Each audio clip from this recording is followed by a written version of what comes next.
ምዕራፍ 12 የሳሙኤል የመሰናበቻ ንግግር።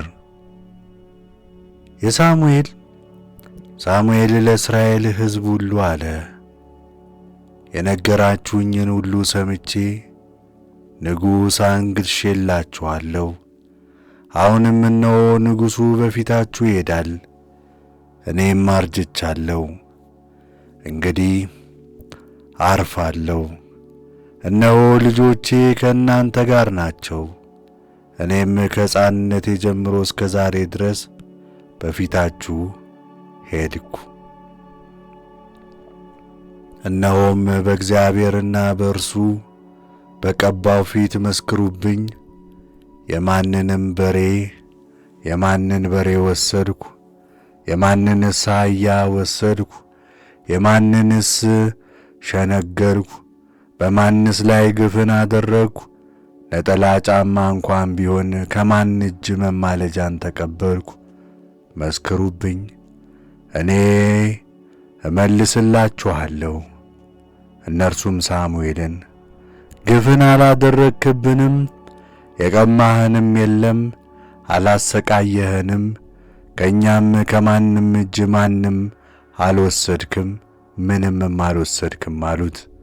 ሳሙኤልም በእጄ ምንም እንዳላገኛችሁ ዛሬ በዚሁ ቀን እግዚአብሔር ምስክር ነው፣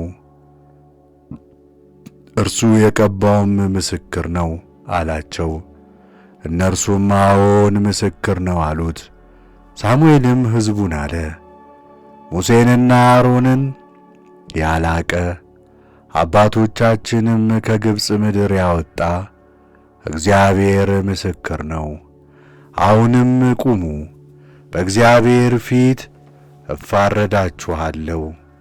ለእናንተ ለአባቶቻችሁ ያደረገውን የእግዚአብሔርን ጽድቅ ሁሉ ነግራችኋለሁ። ያዕቆብና ልጆቹ ወደ ግብፅ በገቡ ጊዜ ግብፃውያን አስጨነቋቸው። አባቶቻችሁም ወደ እግዚአብሔር ጮኹ። እግዚአብሔርም ሙሴንና አሮንን ላከ። አባቶቻችሁንም ከግብፅ አውጥተው በዚህ ቦታ አኖሯቸው። አምላካቸውን እግዚአብሔርንም ረሱ። ለአሦር ሰራዊትም አለቃ ለሲሳራ እጅ፣ ለፍልስጤማውያንም እጅ፣ ለሞዓብም ንጉሥ እጅ አሳልፎ ሰጣቸው። እነርሱም ወጓቸው። እነርሱም እግዚአብሔርን ትተን በአሊምንና ምስሎቹን በማምለክ በድለናል። አሁንም ከጠላቶቻችን እጅ አድነን እናመልክሃለንም ብለው ወደ እግዚአብሔር ጮኹ።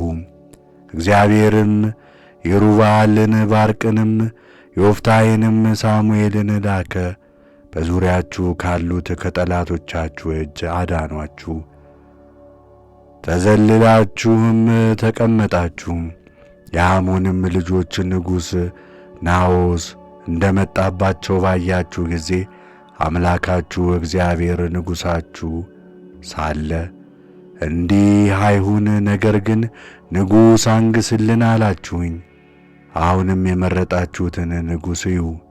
እነሆም እግዚአብሔር ንጉሥ ሰጣችሁ። እግዚአብሔርን ብትፈሩ ብታመልኩትም፣ ቃሉን ብትሰሙ፣ በእግዚአብሔርም ትእዛዝ ላይ ባታምፁ፣ እናንተና በእናንተ ላይ በነገሠው ንጉሥ አምላካችሁን እግዚአብሔርን ብትከተሉ መልካም ይሆንላችኋል። ነገር ግን የእግዚአብሔርን ቃል ባትሰሙ፣ በእግዚአብሔር ትእዛዝ ላይ ብታምፁ፣ በእናንተና በንጉሣችሁ ላይ የእግዚአብሔር እጅ ትመጣለች። አሁንም ቁሙ፣ እግዚአብሔርም በዓይናችሁ ፊት የሚያደርገውን ይህን ታላቅ ነገር ተመልከቱ። የስንዴ መከር ዛሬ አይደለምን? ወደ እግዚአብሔር እጮኻለሁ፣ እርሱም ነጎድጓድና ዝናብ ይልካል። እናንተም ንጉሥ በመለመናችሁ በእግዚአብሔር ፊት ያደረጋችሁትን ክፋት ታላቅ እንደሆነ ታውቃላችሁ ታያላችሁም። ሳሙኤልም ወደ እግዚአብሔር ጮኸ። እግዚአብሔርም በዚያ ቀን ነጎድጓድንና ዝናብን ላከ። ያን ጊዜም ሕዝቡ ሁሉ እግዚአብሔርንና ሳሙኤልን እጅግ ፈሯቸው። ሕዝቡም ሁሉ ሳሙኤልን ንጉሥ በመለመናችን በኃጢአታችን ሁሉ ላይ ይህን ክፋት ጨምረናልና እንዳንሞት ስለ ባሪያዎች ወደ አምላክ ወደ እግዚአብሔር ጸልይልን አሉት። ሳሙኤልም ሕዝቡን ሁሉ አላቸው፣ አትፍሩ። በእውነት ይህንን ክፋት ሁሉ አደረጋችሁ። ነገር ግን እግዚአብሔርን በፍጹም ልባችሁ አምልኩት እንጂ እግዚአብሔርን ከመከተል ፈቀቅ አትበሉም። ምንም አይደሉምና የማይረቡትንና የማያድኗችሁን ለመከተል ከእርሱ ፈቀቅ አትበሉ። እግዚአብሔር ለእርሱ ሕዝብ ያደረጋችሁ ዘንድ ተቀብሏችኋልና እግዚአብሔር ስለ ታላቅ ስሙ ሕዝቡን አይተውም። ደግሞ መልካሙንና ቅኑን መንገድ አሳይቻችኋለሁ እንጂ ስለ እናንተ መጸለይንና እግዚአብሔርን ማገልገል በመተው እርሱን እበድል ዘንድ እግዚአብሔር ይህን አያድርግብኝ። ብቻ እግዚአብሔርን ፍሩ። ያደረገላችሁን ታላቅ ነገር አይታችኋልና በፍጹም ልባችሁ በእውነት አምልኩት። ነገር ግን ክፉ ብትሰሩ እናንተም ንጉሣችሁም ትጠፋላችሁ።